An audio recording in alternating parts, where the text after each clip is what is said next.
नमस्कार मित्रांनो, तुमच्या आपल्या चॅनलमध्ये स्वागत आहे। आज आपण research management GNM third year यामधला खूप महत्त्वाचा टॉपिक पाहणार आहोत। आज आपण प्रकरण 16 आणि 17 असे दोन प्रकरण पाहणार आहोत। तर व्हिडिओ हा स्किप न करता शेवटपर्यंत बघा व चॅनलला सबस्क्राईब करा। चला तर आपला आज 16वा प्रकरण आहे पर्यवेक्षण म्हणजे सुपरविजन फर्स्ट। त्याची प्रस्तावना पाहूया आपण। कोणत्याही संस्थेतील काम योग्य पद्धतीने नियोजनानुसार आणि कार्यक्षमतेने पार पाडावे यासाठी पर्यवेक्षण आवश्यक असते। पर्यवेक्षणामुळे कर्मचाऱ्याच्या कामावर लक्ष ठेवून त्यांना योग्य मार्गदर्शन व मदत दिली जाते। पर्यवेक्षणाची संकल्पना पाहूया। पर्यवेक्षण म्हणजे कर्मचाऱ्याच्या कामाचे निरीक्षण, मार्गदर्शन, नियंत्रण आणि मूल्यमापन करण्याची प्रक्रिया होय। यामुळे संस्थेचे उद्दिष्ट प्रभावीपणे साध्य होतात। आता त्याची व्याख्या पाहूया आपण। पर्यवेक्षण म्हणजे कर्मचाऱ्याच्या कार्यावर देखरेख ठेवून त्यांना मार्गदर्शन व मदत करण्याची प्रक्रिया। समजलं पर्यवेक्षण म्हणजे काय? कर्मचारी जो काम करतो त्याच्यावर एक देखरेख ठेवणे व त्यांना मार्गदर्शन करणे, त्यांना जर काही गोष्टीची आवश्यकता असेल तर त्यांना मदत करणे, त्याच्यासाठी आपण मॅनेजर वगैरे असते ना ठेवलेला, त्याला तो जो कामावर लक्ष ठेवतो त्याला काय पर्यवेक्षण म्हणजेच सुपरविजन म्हणतात। म्हणजेच कर्मचाऱ्याच्या कार्यावर देखरेख ठेवून त्यांना मार्गदर्शन मदत करणे म्हणजेच पर्यवेक्षण। पर्यवेक्षणाचे आपण उद्दिष्टे पाहूया। पर्यवेक्षणाचे उद्दिष्टे काय काय आहे ते पाहूया। नंबर 1, कामाची गुणवत्ता सुधारणे, कर्मचाऱ्यांना मार्गदर्शन करणे, चुका शोधून त्यात सुधारणा करणे, कार्यक्षमता वाढविणे, संस्थेचे उद्दिष्ट साध्य करणे, कर्मचारी विकासात प्रोत्साहन देणे, शिस्त व समन्वय राखणे, रुग्णसेवेचा संकल्पना स्पष्ट करणे। तर उद्दिष्ट किती आहे? त्याचे 8 उद्दिष्ट आहे। नंबर 1, कामाची गुणवत्ता सुधारणे, कर्मचाऱ्यांना मार्गदर्शन करणे, चुका शोधून त्या सुधारणा घडवणे, कार्यक्षमता वाढवणे, संस्थेचे उद्दिष्ट साध्य करणे, कर्मचारीच्या विकासात प्रोत्साहन देणे, शिस्त व समन्वय राखणे, रुग्णसेवेची संकल्पना स्पष्ट करा। आणि आवश्यक गुण, आदर्श पर्यवेक्षकामध्ये काय आदर्श गुण असले पाहिजे त्याच्यामध्ये, जसे की परिचारिकेचे अंगी असणारे गुण आपण पाहिले आहेत ना, तसे पर्यवेक्षणाच्या अंगी पण असणारे गुण असतात। ते कोणकोणते आहे ते पाहूया आपण। पर्यवेक्षणाच्या अंगी असणारे गुण, नंबर 1 आहे नेतृत्व, प्रामाणिकपणा, निर्णय क्षमता, संवाद कौशल्य, सहानुभूती, संयम, निष्पक्षता, शिस्तप्रियता, तांत्रिक ज्ञान, सहकार्याची भावना, ज्ञान लालसा, संदेश देवाणघेवाण कला, काम करून घेण्याची क्षमता। तर असे आवश्यक गुण आदर्श पर्यवेक्षकामध्ये असले पाहिजे। नेतृत्व, प्रामाणिकपणा, निर्णय क्षमता, संवाद कौशल्य, सहानुभूती, संयम, निष्पक्षता, शिस्तप्रियता, तांत्रिक ज्ञान, सहकार्याची भावना, ज्ञान लालसा, संदेश देवाणघेवाणाची कला, काम करून घेण्याची क्षमता। या टॉपिकमध्ये एवढंच आहे। व्याख्या, संकल्पना, उद्दिष्टे आणि आदर्श पर्यवेक्षकाचे गुण। आपण आता प्रकरण 17 पाहणार आहोत पुढं। त्याच्यामध्ये पाहूया काय काय आहे प्रस्तावना। तर आपण पर्यवेक्षण म्हणजे काय, याचे उद्देश आणि धारणा, पर्यवेक्षकाच्या अंगी असावे लागणारे गुण हे आपण पाहिल्यानंतर पर्यवेक्षकाची जबाबदारी काय असते, याचे कौशल्यही काय असतात ते आपण या ठिकाणी पाहू। तर आपण पाहिलंच आहे अंगी असणारे गुण, उद्देश। आता आपण त्याची जबाबदारी काय काय आहे ते पाहणार आहोत। पर्यवेक्षकाच्या काय काय जबाबदारी असतात।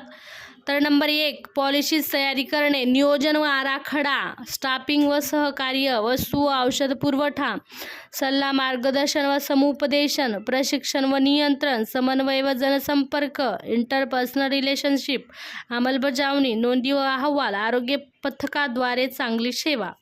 तर जबाबदाऱ्या काय काय आहेत? पॉलिसीज तयार करणे, नियोजन व आराखडा करणे, स्टाफिंग जबाबदारी, वस्तू औषध पुरवठा, सल्ला मार्गदर्शन, प्रशिक्षण, समन्वय, अंमलबजावणी, नोंदी अहवाल, आरोग्य पथकाद्वारे चांगली सेवा। त्याची व्याख्या काय आहे ते पाहूया आपण। कर्मचाऱ्याच्या कामावर देखरेख ठेवून त्यांना योग्य मार्गदर्शन करून उद्दिष्ट साध्य करण्याच्या प्रक्रियेला पर्यवेक्षण म्हणतात। आपण पुढं पण व्याख्या पाहिलीच आहे ना, तीच व्याख्या इथं पण आहे। कर्मचाऱ्याच्या कामावर देखरेख ठेवून योग्य उद्दिष्ट साध्य करण्याच्या प्रक्रियेला पर्यवेक्षण म्हणतात. उद्देश काय काय आहे, त्याची कामाची गुणवत्ता वाढवणे, कर्मचाऱ्याचे कौशल्य विकसित करणे, चुका कमी करणे, संस्थेचे उद्दिष्ट पूर्ण करणे, रुग्णांना उत्तम सोय देणे. पर्यवेक्षकाचे आपण आता तंत्र काय काय तंत्र आहे ते पाहणार आहोत. पर्यवेक्षकाचे तंत्र नंबर 1 आहे प्रत्यक्ष निरीक्षण करणे, कर्मचाऱ्याचे कामाचे प्रत्यक्ष निरीक्षण करणे. नंबर 2 आहे मार्गदर्शन, कर्मचाऱ्यांना योग्य सूचना व सल्ला देणे. बैठका घेणे, समस्या सोडवण्यासाठी नियमित बैठका आयोजित करणे. अहवाल तपासणी, नोंदी व अहवालाची पाहणी करणे. आणि मूल्यमापन, कर्मचाऱ्याच्या कामाचे मूल्यमापन करणे. तर पर्यवेक्षकाचे तंत्र काय काय आहे, प्रत्यक्ष निरीक्षण करणे, मार्गदर्शन करणे, बैठका घेणे, अहवाल तपासणी करणे आणि मूल्यमापन, असे त्याचे 5 तंत्र आहेत. आपण पर्यवेक्षणाचे स्वरूप पाहूया. स्वरूप काय काय आहेत, तर याच्यामध्ये स्वरूपमध्ये पहिला नंबर आहे व्यवस्थापनाचे महत्त्वाचे कार्य आहे, सतत चालणारी प्रक्रिया आहेत, मार्गदर्शन व नियंत्रण आधारित असते, संस्थेचे उद्दिष्ट साध्य करण्यास सहाय्यक ठरते. पर्यवेक्षणाचे स्वरूप काय काय, व्यवस्थापनाचे महत्त्वाचे कार्य आहे, सतत चालणारी प्रक्रिया आहे, मार्गदर्शन व नियंत्रणावर आधारित असते, संस्थेचे उद्दिष्ट साध्य करण्यास सहाय्यक असते. पर्यवेक्षणाची पद्धत काय काय आहे ते पाहूया आपण. हुकुमशाही पर्यवेक्षक, हुकुमशाहीमध्ये काय येते, सर्व निर्णय पर्यवेक्षण घेतो, कर्मचाऱ्यांना कमी स्वातंत्र्य असते, आदेशाचे पालन करावे लागते आणि निर्णय जलद घेतात. पर्यवेक्षणाची पद्धतमध्ये हुकुम पर्यवेक्षक नंबर 1 आहे. नंबर 2 आहे बेबंदशाही पर्यवेक्षण, यामध्ये दुसरा नंबर आहे हा. तर कर्मचाऱ्यांना पूर्ण स्वातंत्र्य दिले जाते, पर्यवेक्षकाचा हस्तक्षेप कमी असतो, कर्मचारी स्वातंत्र्य निर्णय घेतात, अनुभवी कर्मचाऱ्यासाठी उपयुक्त आहे. तर बेबंदशाहीमध्ये काय आहे, कर्मचाऱ्यांना पूर्ण स्वातंत्र्य दिले जातं, पर्यवेक्षकाचा हस्तक्षेप कमी असतो आणि कर्मचारी स्वतः निर्णय घेतात, अनुभवी कर्मचाऱ्यासाठी उपयुक्त असतो. आणि तिसरा नंबर आहे यामध्ये लोकशाही पर्यवेक्षण, डेमोक्रेटिक सुपरविजन, निर्णय प्रक्रियेत कर्मचाऱ्याचा सहभाग असतो, सहकार्य व समन्वय वाढतो, कर्मचारी समाधानी राहतात, कामाची गुणवत्ता सुधारते. लोकशाही पर्यवेक्षणमध्ये काय काय आहेत, निर्णय प्रक्रियेत कर्मचाऱ्याचा सहभाग असतो, सहकार्य व समन्वय वाढतो, कर्मचारी समाधानी राहतात, कामाची गुणवत्ता सुधारते. आणि आता आहे पर्यवेक्षकाची तत्वेमध्ये काय काय आहेत, योग्य नियोजन, स्पष्ट उद्दिष्टे, प्रभावी संदेशवहन, सहकार्याची भावना, न्याय व निष्पक्षता, मार्गदर्शन व प्रेरणा, योग्य नियंत्रण, समन्वय राखणे, जबाबदारी निश्चित करणे, कर्मचारी विकासावर भर देणे, अशा आहे पर्यवेक्षकाचे तत्वे.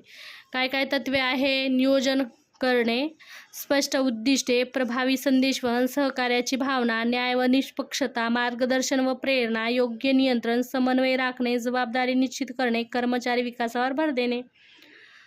नंतर त्याचा निष्कर्ष काय आहे, योग्य पर्यवेक्षणामुळे संस्थेची उद्दिष्ट साध्य होतात व रुग्णसेवेची गुणवत्ता वाढते. तर मित्रांनो, आपण काय काय पाहिलं पाहूया.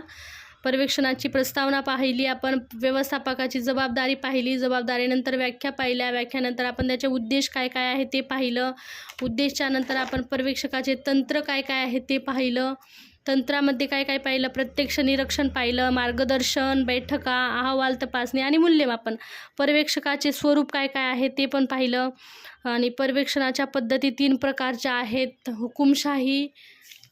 हुकुमशाही पर्यवेक्षण, बेबंदशाही पर्यवेक्षण आणि लोकशाही पर्यवेक्षण, अशा 3 पद्धत आहे. तर त्याचे पर्यवेक्षणाचे आपण तत्वे पाहिले, योग्य नियोजन, स्पष्टता, प्रभावी, सहकार्याची भावना, न्याय, निष्पक्षता. मित्रांनो, व्हिडिओ जर आवडला असेल तर व्हिडिओला लाईक करा, शेअर करा, कमेंट करायला विसरू नका, हार मानू नका, तुमचं ध्येय तुमची वाट पाहत आहे.